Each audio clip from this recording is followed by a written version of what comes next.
Yes, ladies and gentlemen, it's time for Moore and Connolly, and welcome to the very first of the new Moore and Connolly football show. My name is Tom Moore, and joining me, as always, and as will be from this point on, and as he always has done, it's Ollie Connolly. Ollie, how you doing? I'm doing really well, man. New era here. New era, and I feel like we should explain to the listeners exactly what's going on. Now, we all probably know that you've been tuning into the UK End Zone football programme over the last year and a half, and that's been fantastic.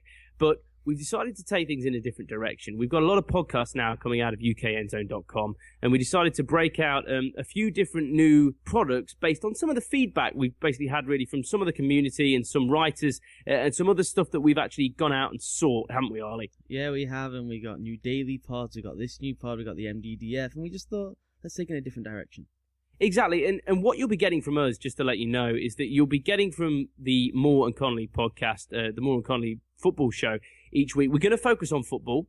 It'll be longer than the daily pods that you're going to be able to get on UKEndzone.com, and it will focus on football. There will be a little bit of humour thrown in there, but we're going to stick to a structure because that's what the people want, that's what they've asked for, and we're going to stick to the news, what's going on, then here in pre-season, we're going to be talking about previews of each division. When we get into the actual season, we'll be talking about what's happening in the games and what's going to come up next week. And then we're going to round off every single week with questions from you, as many questions as they want, football-related, and we'll let other ones slide in as well if you've got any other general questions. So, Ollie, that's what the listeners can expect. Yeah, and it's going to be really good. I can't go without talking to my buddy about football once a week. And we started the new daily pod because I just wanted to talk about football, but I couldn't not talk to you once a week, man. So we have to get a feature pod in as well. We do. So make sure you please hit us up on Twitter. If you've got questions, then please feed them to me each week. That's at ThomasMoore27. You can, of course, follow Ollie at Ollie with an IE UKEZ, and, of course, at UK Endzone, and keep checking out www.ukendzone.com for the great news up there. But, Ollie, I'm just going to play this now because I think it's time. Let's get ready to rumble! Yeah, there you go. Let's get ready to rumble, baby. We're on. We're doing it. We're doing it, baby. Okay, news. So we're going to kick off with news this week. That's what we're going to do. And a bit of enthusiasm, please. Right, okay, here we go. So, what's been going on this week? Well, first of all, Ollie, I know you've been wanting to talk about this desperately. So can you tell me about the Ed O'Bannon ruling and what it means? The Ed O'Bannon ruling is a major game changer in collegiate athletics, and it's going to have a massive impact on the NFL and football world as a whole. And I just want to give major props to Ed O'Bannon for filing this lawsuit against the NCAA. He's gone in with the mindset that I've had when we've potted many times on a restriction of trade on these young athletes, that the NCAA is its own conglomerate and has just restricted what quote-unquote, student athletes can do, what they can earn. They've abused their likeness in video games, profiting with guys like EA Sports making NCAA football and not giving any share to the guys who are the reason the game's being sold. Same with TV deals. And Ed O'Bannon took this on in court, and the Canadian judge, Claudia Wilkin, has ruled that the NCAA have violated and have abused, quote-unquote, the players. And now players are entitled to get paid. Players can now get paid up to $5,000 a year per entry into an NCAA competition. It's going to begin with football and basketball, as it should do. I don't want to hear from the volleyball players that crying poor that we're not getting paid the same. You didn't just sign a $2 billion deal with Fox to showcase collegiate basketball. If you did, the lacrosse players will get the same. You didn't. It's a free capitalist market. They bring in the money. They should get a share of the money. And now scholarship athletes can get a $5,000 almost paycheck a year that goes into a trust fund that they can then get after college. It's not like we're going to have tons of collegiate players with $5,000 in their pocket, which really is still a tiny share of the massive pie that's going around in collegiate sports. They're going to get a tiny share they can get in a trust fund after they leave the school, and not everyone's going to get $5,000 either. It's just the high-end athletes can now be part of their recruitment. You come to Notre Dame University, we're going to give you $5,000 a year. And when you leave school, if you don't make it in the NFL, if you don't want to play pro football, you're going to get £25,000 to walk out the school with as your share for being a monstrous school and generating the crazy revenue that these schools make. And it's a great thing for guys like me who've been against the NCAA, for the players themselves. It's a shame for former players who are just leaving the sport, who have been the ones who were in those games that were made when they weren't getting a slice of the pie. And it's just a great thing for NCAA athletics, and it's got to go further. It really does. Someone else is going to take up another lawsuit, and it's just the first brick that's fallen of the NCAA as it's going to crumble in the next 24 months. The NCAA will not exist in 4 years' time. And it's a great, great thing. Tom, they tried their best to just claw... Oh my God, Ollie, this is a diatribe. Go on. It's interesting to people to learn about this NCAA stuff. They tried their best to claw on by giving the Power 5 conferences some autonomy and letting them make their own decisions because they're desperate to hold on to power, desperate to hold on to keeping their money, and it's going to collapse in 4 years, and I couldn't be happier. There you go. Fantastic. I'm sure we're all delighted with that. Okay, let's move on to what else has been going on in the last week. And there's a couple of injuries gone down, and the Titans have lost linebacker Colin McCarthy. Now, he went down in the win against the Green Bay Packers. He did his shoulder in, and he might need season-ending surgery. Is this going to really impact the Titans, Ollie? Yes or no? I mean, to be quite honest, we're going to get to AFC and NFC South previews in this show. That's the two divisions we're going to be tackling, 2 divisions a week. Titans, obviously, one of them. Does it really matter? I mean, no one cares about the Titans, surely. I think it's an issue for the new defensive coordinator, Ray Horton. He's been enamored with the guy since he's come into the Titans. The thing that they've done, we'll get into it more, is they've switched to a new system that's really bizarre, and he was one of the only guys that actually fit into the new system, so it's a real shame in that respect, but it's not going to be a massive... they've got enough issues we'll get to, and it's not going to be too much of a difference. There you go. Okay, who else has gone down? Well, somebody else has gone down. New York Jets, they suffered a major injury in practice on Sunday. Yeah, they did, but I'm actually focusing on the Baltimore Ravens here.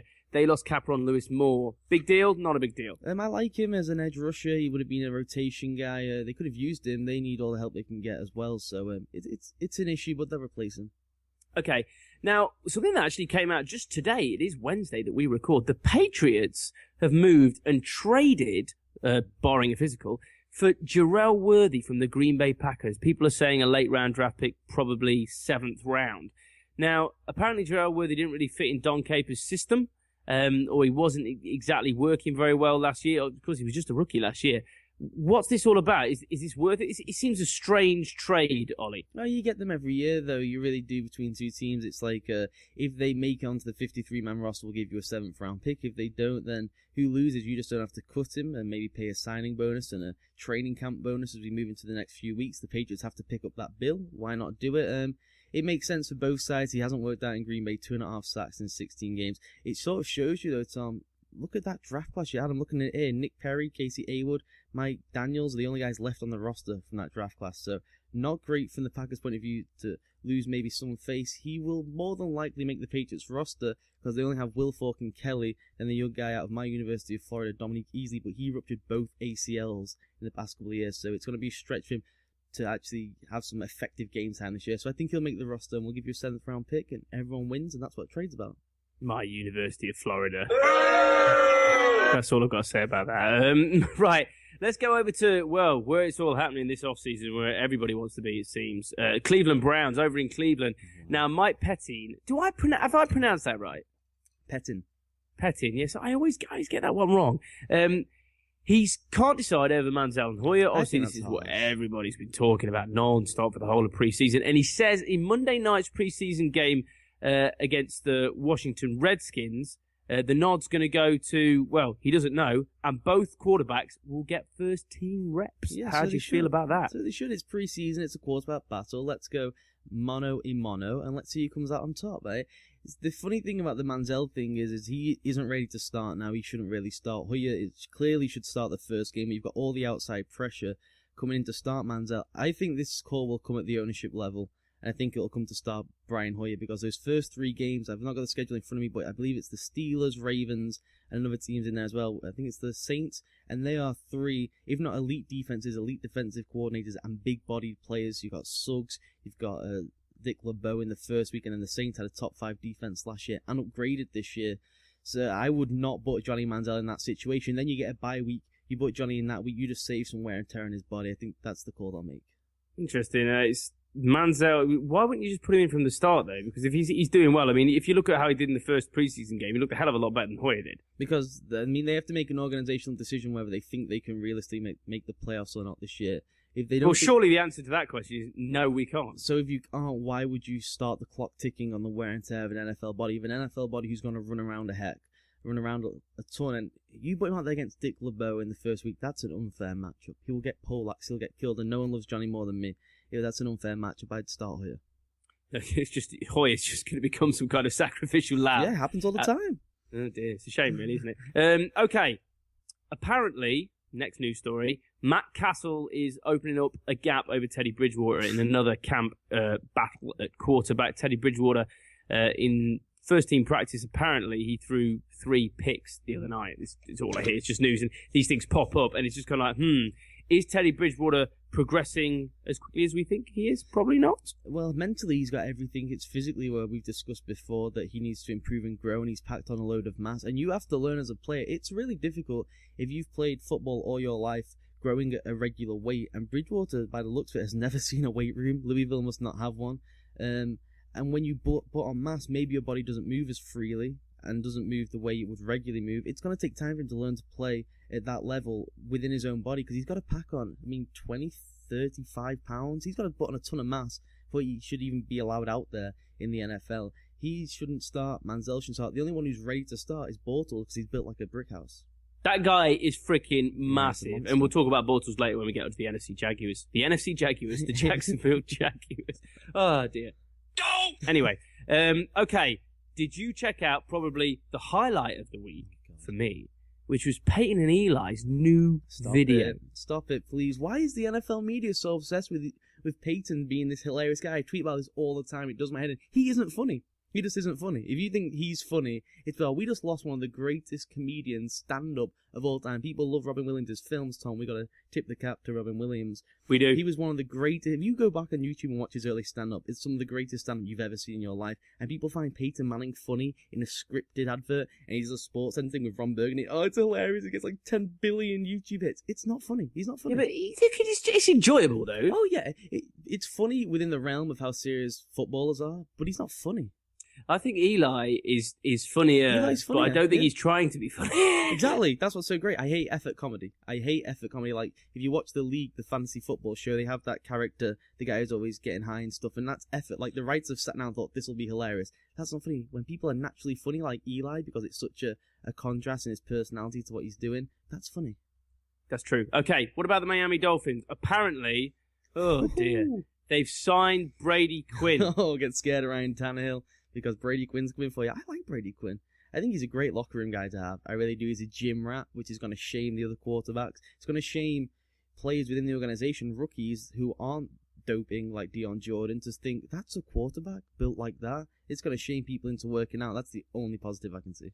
Oh, they signed Brady Quinn. Could he gone before? No, God! No, God, please, no! No! No! No! Oh dear. Okay. I'm about done there, to be quite honest with that. Apart from the Houston Texans, just to round things off, they released Andre Brown. Impact? No. Okay, good. Right, let's move on. Okay, that's the news for this week. Please, if you do have any news that you want us to talk about, similar to questions, then please get in touch at ThomasMoore27 on Twitter. Hit us up.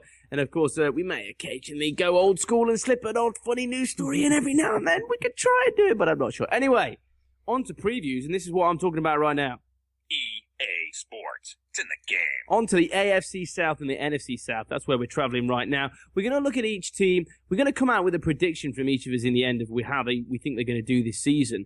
But I've tried to find about 4 questions on each team, Ollie, and I'm going to hit them with you. And I've got a few stats and a few facts to try and back up my arguments.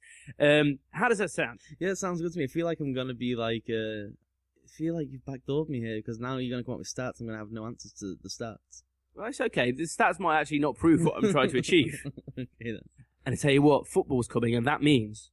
Winter is coming. That's what I'm talking about, baby. Okay, here we go. Houston Texans. Now, the first point on the Houston Texans is that they've got a new head coach. It's Bill O'Brien. And I will say this right now. I don't know the guy. I don't know what he's going to try and do. I haven't got a bloody clue. Could you possibly shed some light, Oliver? Yeah, Bill O'Brien's a real good quarterback guru, quote-unquote, coach, and he's a real good offensive coach. And he did a decent job at Penn State. I really think it's been blown out of proportion what he's done with that school to take it back to some sort of good level after all the infractions that came down on Penn State. But he had an unbelievably good quarterback called Christian Hackenberg. He's going to go number 1 overall in the draft next year, the year after. He's a pro-style sort of coach. He's very sparky, very authoritarian, good orator as well. So he's a good coach to have in the NFL because he's not just an X's and O's guy. You get a lot of the motivational stuff as well. And I really like Bill O'Brien. He did the thing that I find odd for a rookie head coach to do, where he didn't bring an offensive coordinator with him, or he didn't bring a guy from the NFL with him to be offensive coordinator. He just took the mantle himself. Even if it's just in title, I like when they surround themselves with just good football coaches. There's enough of them out there who have just been fired as head coaches or currently, running back coaches or something, where you could have gone and got someone just as a sounding board for you in your first year. That's the only thing that worries me about Bill O'Brien joining Houston. There's a lot of bloviating. He's very fond of himself, and people find that in press conferences. And I think not bringing any offensive coordinator with him, or at least giving someone the title, shows that, and that's the only thing that worries me about him at the NFL.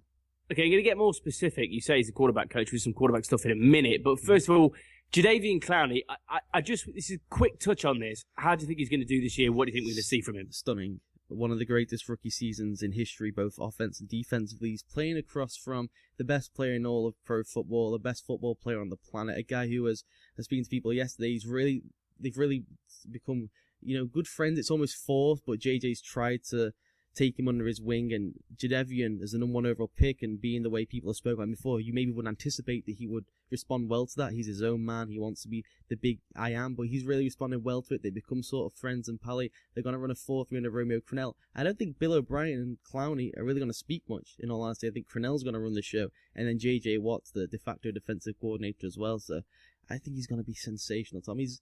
He's the best athlete we've had come out at the NFL draft in years and years and years, and he's playing on a loaded defense that ranked 7th in the NFL last year. It wasn't as bad as people think, and he's opposite J.J. Watt. He's never going to get double teamed. He's going to be epic. There you go. Gotta love it. Okay, now let's talk quarterback. Now, you say Bill O'Brien is a quarterback man, and the Houston Texans, well, we live in a quarterback league. Now, they went 2-14 last year. What on earth would in any way inspire us into any kind of confidence that the Texans were going to do anything better than maybe 2, 3, 4 wins? Because at the end of the day, their quarterback at the moment is Ryan Fitzpatrick. And he's got behind him Tom Savage, who people aren't sure even exists, and Case Keenum. Ryan Fitzpatrick, how in the hell is he going to get this team any wins?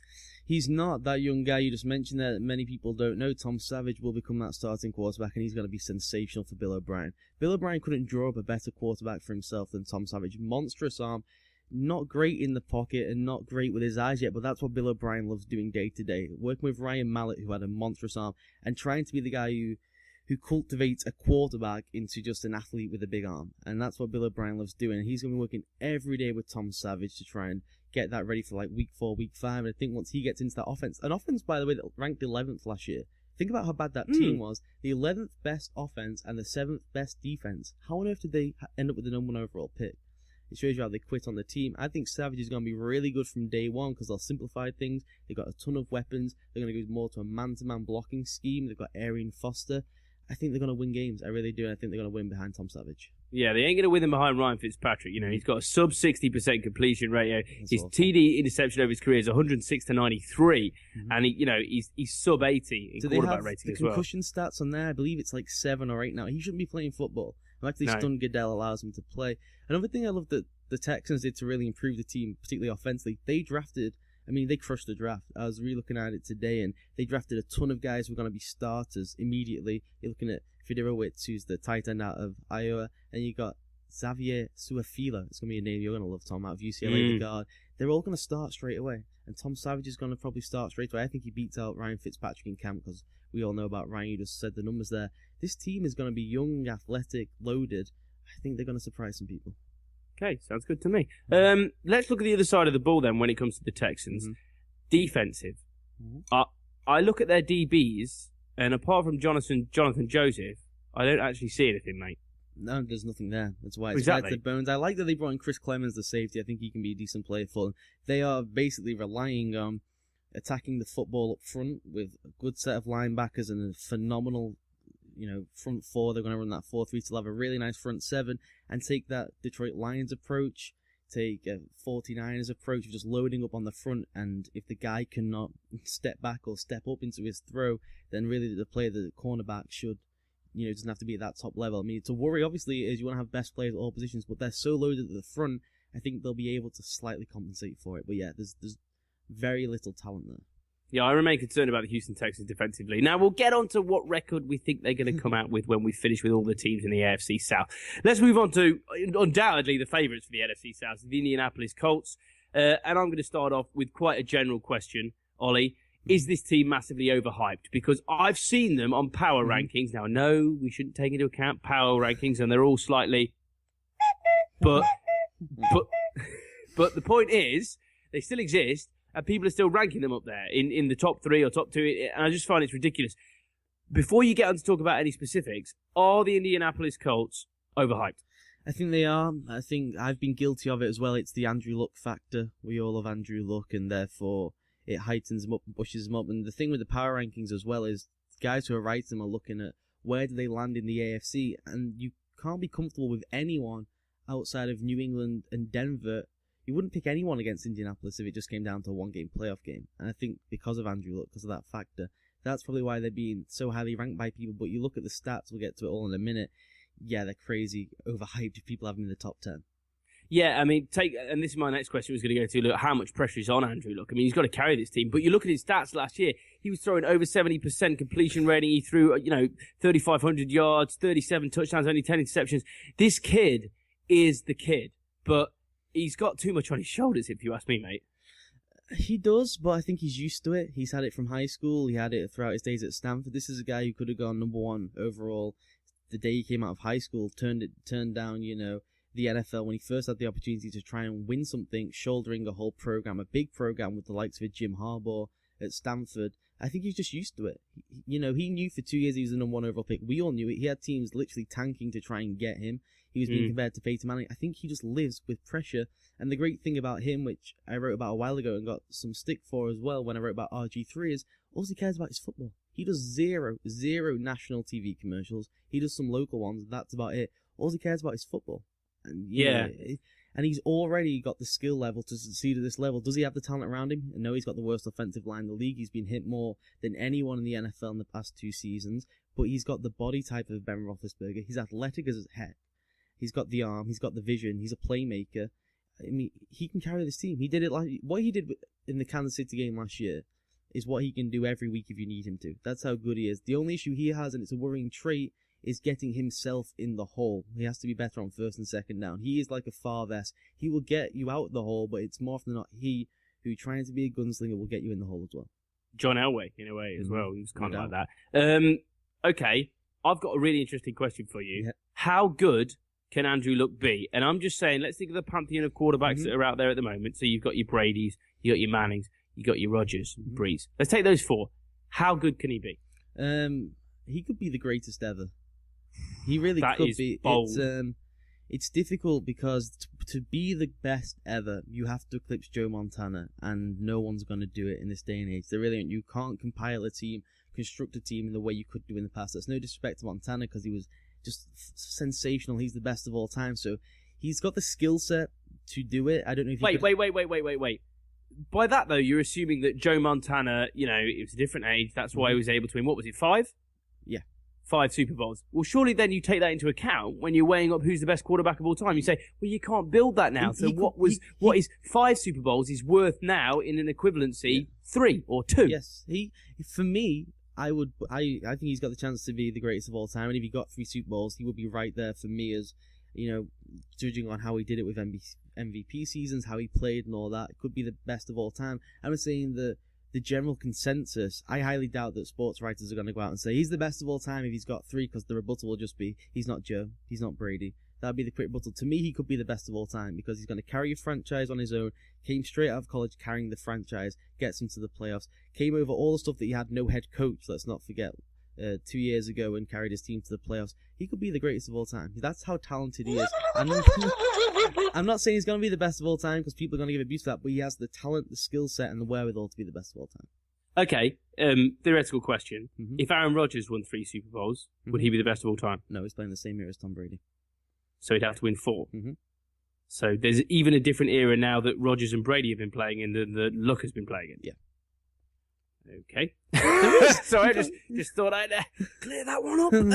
Okay, next. Trent Richardson. Is this his last chance? do you want to hear his stat line from last year? Yeah, man, it's embarrassing. Oh, mate, seriously bad. Go! Basically, he got 157 attempts. He got 458 yards. His average carry was 2.9 yards. His longest was 22, and he only got 3 touchdowns. Mammy, what collegiate football program did he go to? All right, here we go again with this bloody nonsense about Alabama and how Eddie Lacy is also going to be crap. What university did Trent Richardson go to? Alabama. What university did Mark Ingram go to? Alabama. Yeah, they've already played 3 years of pro football before they get to the NFL. He's gonna wear down. Now, the issue that Trent has, that Eddie Lacy doesn't have, is talent. If you don't have that, you're gonna struggle anyway. His vision is some of the worst we've ever seen, and that's a major issue for him. I think he's gonna have an average year because you've got Andrew Luck, but they have the worst offensive line as well. A lot got bought on Trent Richardson last year. People like to make jokes. The reason that Andrew Luck's so good is because he's playing with that awful offensive line. We can see how good he looks. The offensive line is the worst right now in the entire NFL. It doesn't bode well for Trent Richardson. But if he's going to see some smaller boxes, he still has a chance. I doubt they cut him because they just gave up a first-round pick. But he's never going to be a first-round talent guy. He just isn't. So why the hell did he get drafted in the first round? Because coming out of college, he looks sensational. Because he played for University of Alabama, he's winning national championships, he's putting up a ton of yardage because he's playing with other 5-star recruits, and he looked sensational. He looked like Adrian Peterson coming back out again. He just wasn't. Body's worn down. Okay, fair enough. Defense, Colts. Nobody stands out to me, man. It's just the same as the Texans. I can't see the playmakers. The issue they have on defense is that Greg Minuski, who I'm a big fan of, and I'm sure that I'm not going to say no one, that's be harsh. There's probably very few people who even heard of the defensive coordinator of the Indianapolis Colts. They run, and he may be the most intelligent defensive mind outside of Dick LeBeau in the entire league. This is how clever he is. But the fact that they have such a layered package, and they run so many sub-packages for different things, makes him actually pretty damn predictable. It's very obvious when they're in the 3-4, very obvious when they're in the 4-3, and quite obvious if you sit and study them, as these teams do, to analyse what play they're calling. That's an issue they have, and when you don't have dominant playmakers outside of Mathis who can make plays one-on-one, that's when they're going to struggle. If he had some of the talent that the Texans had, and they were able to get Minuski in there, that would be the best defense of the last 10 years. That's how clever this guy is. Just when you look at the way they play, it's obvious what they're going to do. He shows his hand too easy. Okay, so how do you correct that? You have to dumb things down, and he's too intelligent, I think, to do. You do. Sometimes you got to dumb things down for players. Sometimes you just got to go extremely versatile and start stacking things and not start changing single players for that one skill set, for the one thing you're asking them to do on that play. Is to just maybe leave the same package in and run the play and hope the guy can beat him one-on-one rather than showing your hand and making it obvious what play you're calling. Have you ever heard that Lupe Fiasco song, Dumb It Down? No. Oh, my days, right? Honestly, people need to go out and listen to Lupe Fiasco's albums Lasers and Food and Drink Part 2. Honestly, or Food and Liquor, I can't remember. But honestly, Lupe Fiasco is immense. I have to say as well on that defense, though, Vontae Davis is a flat-out superstar. The cornerback, and Jeff Allen did not get enough criticism for trading Vontae Davis to the Indianapolis Colts. They stole him. He's going to have another great year, bar an injury. So they've got some talent there. I just think that Minuski really has to just draw himself in a bit and stop being so intelligent. You know what? I am patting myself on the back right now because I'd written down in no one stands out on the defense except Vontae Davis. Okay, let's move on to the Jacksonville Jaguars. And the first place to start is obviously, we've mentioned him already on the show, is Blake Bortles, the man to take the Jags onwards and out and upwards into the sunlit lands of glory. Picked third, of course, out of UCF. And sat behind him is Chad Henne, who, let's face it, has thrown 55 TDs and 62 interceptions in his career, so he can just get out of my face. Is Bortles the man to take this team to the future? And also, when will he start? Because if they're starting Chad Henne, I don't see the point. Well, they said initially they were going to sit him for the entire year, which is a real throwback and would never happen because he got selected third overall. And I initially thought that he should sit because his brain isn't quite where it needs to be to play at the NFL level yet. He played against far inferior competition in college.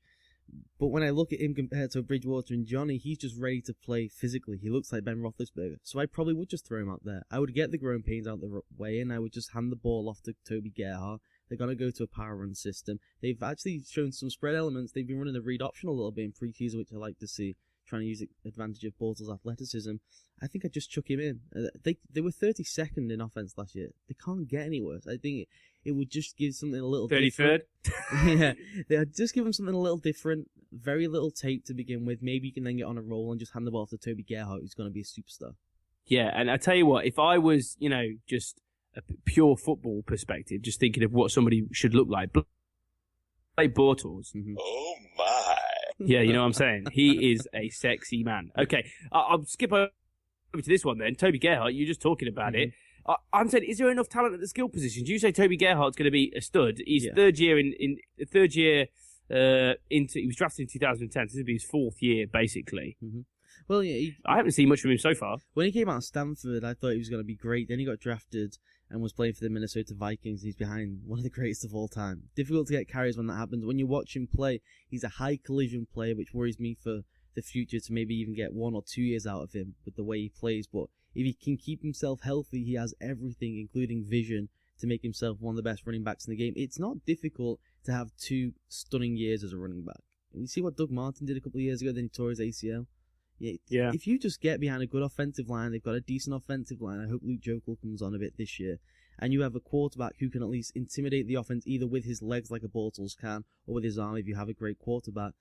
Holes are going to open up, and when you got a guy with a vision like Toby Gerhardt and they're going to run the ball down your throat, that's all Jed Fish wants to do is just power run down the hill. He'll crank out yardage.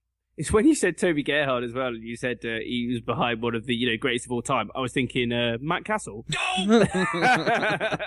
Not him. Okay. Can this defense be impactful? The Jacksonville Jaguars. Tell me a little about the D. Yeah, I love the defense, and I love Bob Babbitt's quotes the last 2 weeks. They keep asking him questions, and he keeps using, I don't know how many words it is, but all he says is, I want the ball. And I like that. He won't answer any more questions other than I want to go and get the ball, which I like. And I like the fact that they went and got, they're trying to be, as everyone says it, the Seattle of the East. And I kind of like that phrase. They've gone and got some guys who are a little bit undersized, and they're going to use that massive rotation of front linemen, like, we spoke about with Seattle in the past, and they went more with veterans defensively than they did with the rookies to be explosive on the offensive side of the ball. And I like that idea. You bring in Ziggy Hood, you bring in Red Bryant. So they've added some impactful playmakers, and I just love Gus Bradley, and I think he's going to get that defense coached up. The secondary is going to be sensational. Will Blackman's going to be a Pro Bowler, and it's going to be a good year for them defensively. Freaking love the name Ziggy Hood as well. He sounds like yeah, he's either a freedom fighter or, some kind of partisan. Anyway. Did you ever used to play Civ 2? No. Oh, right, Civ 2 when, you used to take over a city and then all the partisans would pop up around and you had to kill them. Oh, it was a disaster. Anyway, if anyone else had any Civ 2 problems, then please let me know. Okay, finally the AFC South. Whew, this is some good in-depth stuff here. The Tennessee Titans, which basically to me are just who gives a flying bejesus? Nobody. And starting off, can Jake Locker, the Darren Anderson of the American football world, can he last a season? In 3 years... Mm-hmm. He's played 23 games. In the last 2 years, he's played 18. Not good. It's rough. It's really rough, and, he better hope he had, and the front office better hope he had, because they passed up on Johnny Manziel, Teddy Bridgewater, and Derek Carr to keep Jake Locker around. All 3 of them, and I don't like Derek Carr, are superiorly more talented than Jake Locker is. And I like Jake Locker, and he can make some plays, but this guy is a flat-out collegiate quarterback playing in the NFL. And when you see guys do that, like a Tim Tebow, it doesn't often work out for them for very long. He could win you games in one season, but for a sustained period of time to A, keep healthy, which he never did at Washington either, or to B, just flat out win games again and again and crunch him out for a decade, he doesn't have the talent to be able to do it, which is a shame. And the fact they passed up, I can't believe they didn't take Teddy Bridgewater. I really am stunned they did that. And I love Ken Wisenhunt as the new coach. He revitalized Phillip Rivers. I just don't think that Jake Locker's got what they're looking for. Yeah, I wondered how long it would be before you mentioned Kibber! But anyway, there you go. Okay, well, let's move on to now our predictions for the AFC South. And I've got some written down here, and we'll go through them one at a time. And just a win-loss record. That's what I'm going for here, Ollie. Yeah. Let's start with those Texans. What are you thinking? What have I got for the Houston Texans? I got them down as, I believe, a 9-7 team. I do really like this team. I think the defense is going to be elite, top 5. I think Tom Savage is going to come in at some point in the season. They got on a roll and win some games, and I think they're going to surprise people because it's such a weak division. Do you know what I've got for this team? Tell me. 4-12. That'd be fine by me. Pick again. Select Marcus Mariota or someone next year. Select Jameis Winston. I'm happy with that for the Texans. Oh yeah, then you go 12-4 the season after. Okay, how about those Colts? For the Indianapolis Colts, I have them winning the division, as I'm sure you do as well, and I'm just trying to pull out. No, I've got the Jags winning. You got the Jags winning the division? Yeah. Seriously? No. I got them going 11-5, and then I've got them losing the playoffs to either the Pats or the Broncos. They don't have the talent to compete in the playoffs just yet, but their regular season numbers will get inflated because of that division. 10-6, I've got them, so we're about on the same level there. How about those Jags? The Jags, I think, are going to have a good year. I've got them at 8-8. I just think they're a flat-out 500 team right now. Struggling on offense, they'll have some growing pains with Bortles, but I really do like the defense, and I trust in Gus Bradley. I think 8-8. Okay, I've been rather stingy to the AFC South. I've gone 5-11. That's fine. I mean, it could happen. They could drop off a cliff. Bortles might implode. It's certainly possible. True. It's the only I'm pretty much picking the only division, the games these teams are going to win are going to be within division, apart from the Colts. Yeah, probably will be. Yeah. How about Titans? I've got them at 3-13. I think it's going to be an awful season. I think Wiz and Unk will stay around. And I love Ray Horton, their defensive coordinator, despite the weird transition to a 3-4. I think Locker's going to go down early and often, and then you're going to rely on the rookie quarterback Zach Mettenberger, who I love, but not in this offense, as it's going to be installed for Jake Locker. I worry about them. I think 3-13. I've gone 6-10, but I think I need to revise that down. No, man, it could happen. If Locker's healthy, they could be a 500 team. There you go. Okay, let's move on to the NFC South before, of course, we round off the show with questions. So NFC South, baby. Sorry about that. Right, the Saints. The Saints, first up on deck. They went 11-5 last season. Good season for the Saints. And now they've got Jimmy Graham, who is, wow. They've got this lad, Brandon Cooks, out of Oregon State, who runs the 40 in 4.3. Mm-hmm. And, of course, they've got the man himself, Drew Brees. Wow, Ollie, that's all I say. Yeah, I've got them, and I won't spoil it. But yeah, they're going to be pretty sensational. And they had a great defense last year that no one really talked about. Fourth defense in all of football. And then you go and add in Jarvis Bird, one of the best free safeties in all of football. And they're going to run the only three safety package probably in the entire NFL, because that's what Rob Ryan likes to do. And they use a guy versatilely, and he'll come down and play on the line, or he'll play at linebacker, or he'll line up at safety. And it's going to scare the heck out of teams because they're going to be behind in the vast amount of games. Like you said, Jimmy Graham, you got Marquise Colston as well. Never ruled him out. He had a foot injury last year. He'll bounce back. And Brandon Cooks is a major upgrade over Darren Sproles, who I like, but he just dropped off massively last year, particularly in pace and being able to play in multiple down situations. So they bring in Cooks, who Breeze is going to love. You've got Drew Brees. You have the best play caller in all of football in Sean Payton. This team's loaded.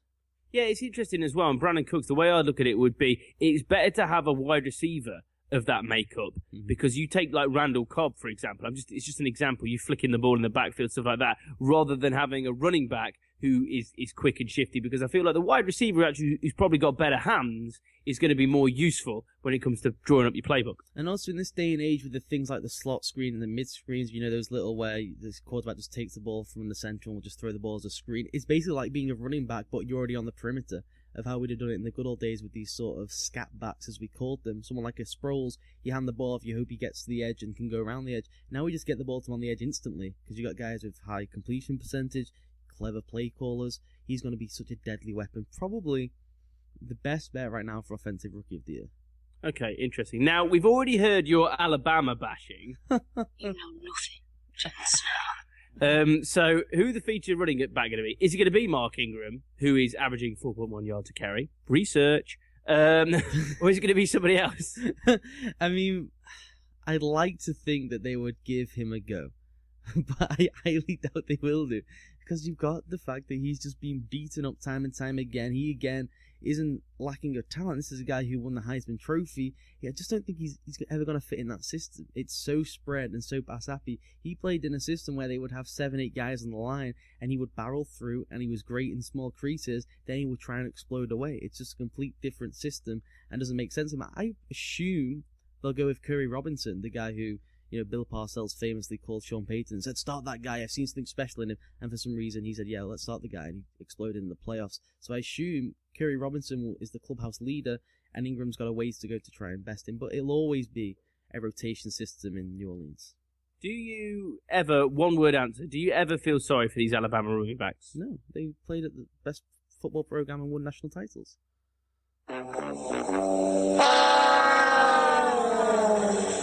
Okay, how about the defense? How about the defense? Okay, we've got Rob Ryan and his massive safety fetish, which is a bit strange. But there you go. That's Rob Ryan for you. Now, actually, can you imagine Rob Ryan like in women's underwear? Yes. You can't. For some reason, it's bizarre. Yeah. Sorry. Now, this defense, can it rank up there with the best? Because it's going to have the opportunity to be opportunistic when it comes to the fact that the offense is going to put them ahead in so many games that people are going to have to try and score on them. Could this defense be right up there? Yeah, I really think it can be. Last year, they only gave up 18 points in 11 games. 11 games or fewer, sorry. So they were really good last year. And I love the idea of saying, we have like $55 million in cap space. Should we sign Gareth Bird to a $54 million contract? I think we should do that. And let's just go and do it. You add in Kenny Vaccaro. They have a really good, young, talented secondary group. And then they just throw in there Champ Bailey for some, intelligence, help coach the young guys. And they'll probably start to begin with before they throw in like a Keenan Lewis or someone younger like that. And Rob Ryan is a fantastic play caller when you give him the right defense. And Sean Payton, who doesn't care about defense, he likes shootouts, basically walked in the building after the bounty gate and said, hey, you take that thing. And it wasn't like it was in Dallas. And you can see what happens when you just give a defense over to him. Surely Champ Bailey's done. On the field, probably. Off the field, I think he can still offer a lot with the younger players. And in the first couple of games, he'll play some here and then. It just depends on the matchup. If he's going up against an older receiver, he's going to be brilliant. If he's going up against a younger guy who's going to try and turn him inside and out, then he'll struggle. Exactly. 16th season in the NFL. Yeah, it's rough. Yeah, well, that's impressive as well, to be quite honest. It is. Longevity should never be overlooked, but the NFL's a ruthless business. Not for long is what the NFL stands for, so I doubt he goes much past this, and it'll probably be a voluntary retirement. Oh, okay. I always thought NFL stood for National Football League, but obviously I was wrong. Okay, Carolina Panthers. Can Cam Newton carry the Carolina Panthers with his ridiculous 28 rushing TDs in his career? I hope so, and I think he can do it. The guy's just sensational. He's probably now the de facto offensive coordinator because that offensive line is so bad and because Mike Shula's only in this league because of nepotism.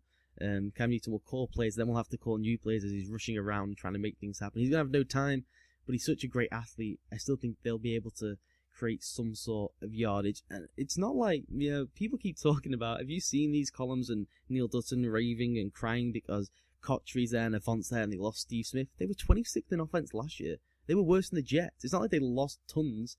I don't think the offense is much worse than it was last year. I think it could be the tiniest bit better. Oh, come on, you're kidding. Look at this starting, the wide receiver talent. I don't know whether they're going to be starting, but Jason Avant and Jericho Cottree. That's a wide receiver duo from 5 years ago. Who started last year? Ted Ginn and Steve Smith. Steve Smith's done. I'm not being harsh. Steve Smith's done. They brought in Kelvin Benjamin out of FSU. The kid's going to be an absolute superstar. As one of the biggest catching radiuses we've ever seen in the NFL. People are overlooking him. He's going to be really good. I'm not sure about that. Then they've got a ton of good running backs who will now be used as wide receivers. Okay, I think this is acting here, Ollie. I don't believe you. I think this team is going to be... I don't think it's going to have a good year. I think it's going to have a major down year, but I really don't think that losing those three guys, LaFell, Ginn, and is as big as people are talking about, because they didn't do anything last year anyway. They don't do anything receiving-wise, so if you just mix that up and you add in another couple of veterans who are quote-unquote done, and then you add in Kelvin Benjamin as a number one draft pick who was sensational, I don't know how that's such a negative step backwards. Someone trying to defend the Carolina Panthers wide receiver situation. And the Oscar goes to...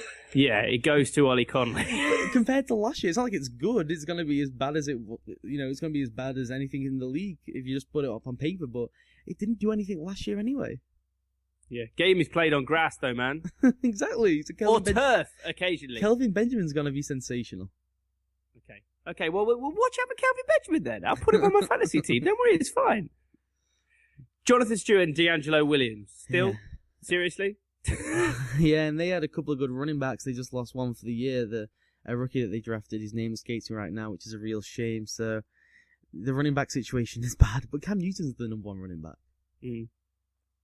Team's not good. I'm not trying to defend the team. Team's not good, but the wide receiver thing's been blown out of proportion. Okay, right. So we've established that the offense is bad, apart from Cam Newton. How good is the defense?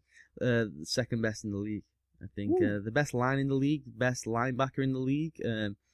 a decent defensive coordinator in Sean McDermott, who just says, let's run 4-3 non-stop, let's just go and get people. And you look at what it's probably going to improve from last year, and they were second last year, simply got Starlo to Lele and K1 Schwartz in their second year. So they've learned, they've developed together, they were terrific together anyway. You have the big-bodied guy who can be a two-gapper, then you have K1 Short, a much quicker guy who can come off the stunt and just really try and rack up the quarterback.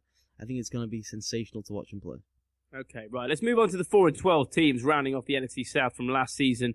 First of all, they're on Hard Knocks. They're knocking hard, and they've got hard knockers, the Atlanta Falcons. Is this going to be a distraction, or is it in fact going to cover the fact that Mike Smith has no personality? Yeah, it's going to reveal that Mike Smith has no personality. But I think a lot of people have known that for a while. Have you ever heard anything of anyone raving about Mike Smith before, anyway? Well, I once heard a story about Mike Smith that he held this party. And at this party, he had like a mansion, and it was 3 floors. And at the top of the mansion, there was strippers.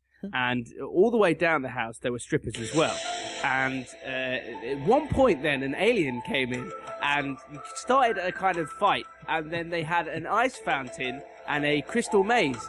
And no, that's not serious. I don't think the Hard Knock thing's a distraction. We have this every year. The Jets made the playoffs with it. The Dolphins were just bad anyway. The Bengals made the playoffs with it last year. It's about having talent on the field. They're not in there for that long. It's not intrusive. They're practicing anyway. I don't think the players are really looking at the cameras when they're practicing. It's all scheduled as to when they can actually film. And I spoke to Will Blockman from the Jacksonville Jaguars, who's going to be a Pro Bowler this year, as I said earlier. And distractions is a made-up media thing. They create the quote-unquote distraction, then try and act like it's a distraction. Players really don't care. They really don't. I asked Will about the Tim Tebow thing. If they signed him in Jacksonville, would it be a major distraction? He was like, the only thing that would distract you is if you got asked the question every day, like with a Michael Sammy in St. Louis. But you shut it down by saying, I'm not talking about it. And if you ever want to speak to me, don't ask me that question. And it'll stop. Okay, what about Mike Smith, though? Answer me this. Riddle me Riddle Mr. you, Connolly. Mike Smith. Wait. Is he really the head coach to take Atlanta to the Super Bowl? I really don't know. I've not been his biggest fan. I think he's genuinely in that hot seat this year. It's more about what Roddy White and Julio Jones and Matt Ryan can put together. It's always harsh because, you talk about can you take a guy over the hump? You can only take you so far as the talent. They had an awful defense for a long time. They had no rushing game, and they didn't get him that talent to see if he could really do it. And whilst he was head coach, they lit up the regular season. I think a lot of it's down to luck. It really is. And I like Mike Smith. I think the time, though, may have run its course with this organization. 60-36 with Atlanta, 1-4 in the playoffs, and that's 3 one-and-dones. Mm-hmm. It's rough. That's bad. It's right. It's like Dalton's record with the Bengals, but Marvin Lewis ain't going anywhere right now, so it happens. You've come up against good teams every year. When you're in that NFC, you came up against a guy like your Aaron Rodgers. You had to deal with the 49ers. You have to deal with the Seattle Seahawks right now. You're always playing against good teams, and Atlanta have a guy at quarterback in Matt Ryan who I don't have great faith in to try and win a game for me down the stretch. Interesting. Okay. We talked about Matt Ryan, and we talked about Julio Jones and Roddy White. Well, we mentioned them. Now, I don't trust Matt Ryan. How good is he? Is he actually a good quarterback, or is it just all about the talent around him? Because people will debate, well, yeah, of course it's down to the talent around him, but that doesn't mean he's not a good quarterback. But my opinion would be, but when Aaron Rodgers had crap around him, he still performed. He's not exactly the best quarterback in the world. His quarterback rating goes down when the chips are down in the playoffs. What do you think of this kid?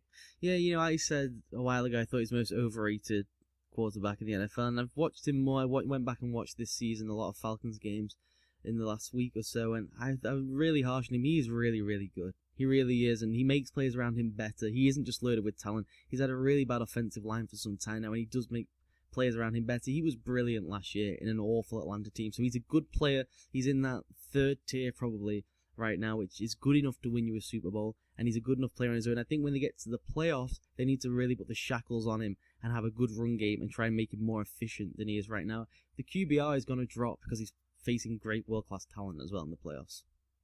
Yeah, but Aaron Rodgers' QBR doesn't drop. Oh, come on now with Aaron Rodgers, man. You can't hold anyone to that height. It's like holding someone to Montana's career height time and time again. What is the point, man? So it is a bit like... he's not in that group. No, it is a bit... Shall not pass! Aaron Aaron Rodgers. If you know what I mean. I love what they've done with the offensive line to help him, though, this year. The thing that worries me is they got the Sam Baker kid. He's going to move over to left tackle, and, I mean, he is just a disaster waiting to happen. Covering your blind side, I'd just rather start Jake Matthews, who was at one time going to be the second overall pick, straight away at left tackle. I have no idea why they're so high on the guy who just, like, busted his knee or leg, whichever one it was last year, and now they're going to move him to the blind side. It makes no sense. Yeah. Do you know they've got a wide receiver on their roster called Julian Jones? Julian Jones and Julio Jones. Yeah. That's interesting. Yeah, good. What school does Julio Jones go to? No idea. University of Alabama. Down the road. Tampa Bay Bucks, rounding off the NFC South. Okay, let's talk about the offensive coordinator, Jeff Tedford, who came out of Cal. What's his plan for this offense? And will Lovie Smith just leave him to it? Because that's what he usually does. And is that a good idea? Yeah, he will do. And I couldn't be happier for Jeff Tedford. I really couldn't. Spends 10 years at Cal. He mentored your guy. I think he's going to be a future head coach once people see him for a couple of years in the league. And I'm surprised no one's been able to get him into the league until Rodgers starts making calls and putting in words for him. It's bizarre that he hasn't had his opportunity yet. The thing that they have to do is not start Josh McCown. They can't buy into the Josh McCown thing, and they're going to, and it's going to be not a disaster, but it isn't going to be pretty for the first 5-6 weeks. They should just roll with Mike Glennon. He was really good last year in a quarterback class that everyone talks about, the likes of Geno Smith and stuff, and what was Geno going to do, and look how he's looking with the New York Jets. Mike Glennon was quietly going about his business, just making some basic rookie errors, but also playing really well in a team that had quit on the coach, had quit on the organization. Half of them didn't want to be there, and then half of them bolted. It's a really, really talented team. Lovey's a great coach, and it's going to be one of those Andy Reid Award situations where you get a good coach and a talented team, and you get a fast turnaround like in Kansas City. Why shouldn't you start Josh McCown? I mean, I know he's 35, but last year he threw 13 touchdowns, 1 interception. He had a rating of 109 and 66% completion percentage. Where was he 2 years ago? Where was he? Right, okay. If you want his career stats, he's 50 and 45, 77 rating. He was playing the UFL 2 years ago. It's a guy who played with Brandon Marshall and Alshon Jeffrey, the best 1-2 punch in the NFL, and my number 1 overall pick in fantasy football right now, Matt Forte, who's the best pass-blocking running back, never comes off the field, a great safety valve, and he had the quarterback whisperer in Mark Trestman, who brought in a great system that I think I could have done at least A-OK in. I really do. You know, if the pass rush wasn't too strong, I could have been A-OK with Mark Trestman, those weapons. People have bought into it. I mean, good luck to him and good luck to them. They didn't tie into a long-term deal, which other franchises would have done. And at least they have the back of him, Mike Glenn. I would really just roll with Glenn. And I think Tedford is probably going to be caught in two minds because he's getting his first chance as an OC. He won't want to make a mistake or go in there making the call on changing the quarterbacks. That's the head coach's and the GM's job. And they just went out together and signed McCown. So it's going to be tough for him. Didn't they try and get rid of Glennon, though? Yeah, I mean, they've tried to move him. They tried to trade him and stuff. And for some reason, I have no idea why. Yeah, it's weird. Anyway, there you go. Okay, how about this defense then? I see some talent out there, son. I see Gerald McCoy. I see Alteron Werner. I see Levante David. I see Mark Barrett. No, maybe I see William Golson. Is this going to be any decent? Is it going to be any good? Is Lovie Smith the man we think he is to take this defense and go boom? Lovie Smith will always have a great defense, and you got a guy like a Michael Johnson. They brought in Alteron Werner as well. Weird scheme fit for him. In all honesty, but they also brought in Leslie Frazier as the DC, so now you've got two guys with head coaching experience in Lovie Smith and Leslie Frazier. Leslie's a really good coordinator, just not a great head coach, so now they're just loaded with great staff, and when you have great staff and great coaching staff, and you have talent, like again Kansas City, you'll more often than not turn it around and be above 500. Okay, fair enough. Right, let's get to some predictions for this division then. We round off our previews for this week, the two teams, the two divisions we're doing this week, the NFC South, the AFC South. Okay, let's start with those Saints, 11-5 last year. I'll do my prediction first as we go through the South. I'm calling 13-3 for these boys. They're going to have a stellar year. Well, simply because of the division, I've got them as 10-6, but I've got them as the NFC Super Bowl representative right now. I love the Packers, and I love the 49ers, and I love what they're doing there in Seattle, but they won't repeat, and I really think that this is the year that they're going to get back to the Super Bowl, but because of the division, I got them as 10-6. Interesting. Okay, how about those Panthers? 12-4 last year. I see a slip back to about 9-7. Yeah, I got them slipping a bit further to 6-10. There's just no offensive line. Cam's going to be running for his life, and the defense is legit, and the defense is great, but doesn't return the ball all too often, just causes turnover. I don't think the offense will be able to take full use of that. Okay, the Atlanta Falcons, 4-12 last year. I think we're going to see A return from the Falcons to some ability, but not all the way there. Tough division, as you say. 9-7 for me, the Falcons. Yeah, identical one. I loved what Julio Jones may do this year. Through the 5 games last year, he was on pace for 1,856 yards. That's a ton of receiving yards. And if he's healthy, I think he's going to get all of them because there's no Tony Gonzalez anymore. Yeah, it's not a ton. It's 1,856. Okay. So the Tampa Bay Buccaneers, 4-12 last year as well. I say they're going to take a little step forward, so maybe about 7-9. I got them also at 9-7 if they start Mike Glenn, which they should do. Okay, they might not do that. Okay. Well, that does our previews for this week. How do you feel about them? I thought they were good. I thought they were in depth. I think it's going to be just as good as anywhere else you could find online in the podcast form. Good. Right. Here we go then. Let's get to some questions. Bazinga! Right. Okay. Let's start off. So the questions, these are from you on Twitter. You fed them into us. At ThomasMoore27 is where you need to hit up. Okay. First, Padster at Paddy_Cooper. He says, which team will have the biggest gap between their O and D rankings this season? He's going for the Texans. Ooh, that's an interesting one. The biggest. I mean, we've talked about some today actually that are going to have big gaps. Maybe what about the Panthers? I don't know. Yeah, the Panthers is actually my call because that offense is going to be just awful and that defense is going to be so good. The Texans, he's been harsh. The Texans there again, 11th ranked offense last year, 7th ranked defense. So they weren't as bad as everyone thought, and there's not a massive divide in whose fault it was. And I've said the ball yet. The Panthers is probably the best shout, or the Jets. Yeah, Jets, a good one as well. Okay, moving on. Adam Nichols, Adam Megabyte on Twitter, he says, I have no questions. I just look forward to the podcast. To which you said, that's what I like to hear. You come up with the bloody content. Ha. Right, okay. And he says, well, I don't have any technical questions as I'm up on all that, so interested to hear the news and your views, which we have provided. Okay, Andrew. On the Twitter, you can find him at Chewbacca's Beard. He says, any chance you can do an entire podcast without talking about Johnny Smegking Manziel? Well, we haven't managed to do that. I would have been happy to not talk about him. We didn't talk about him that much.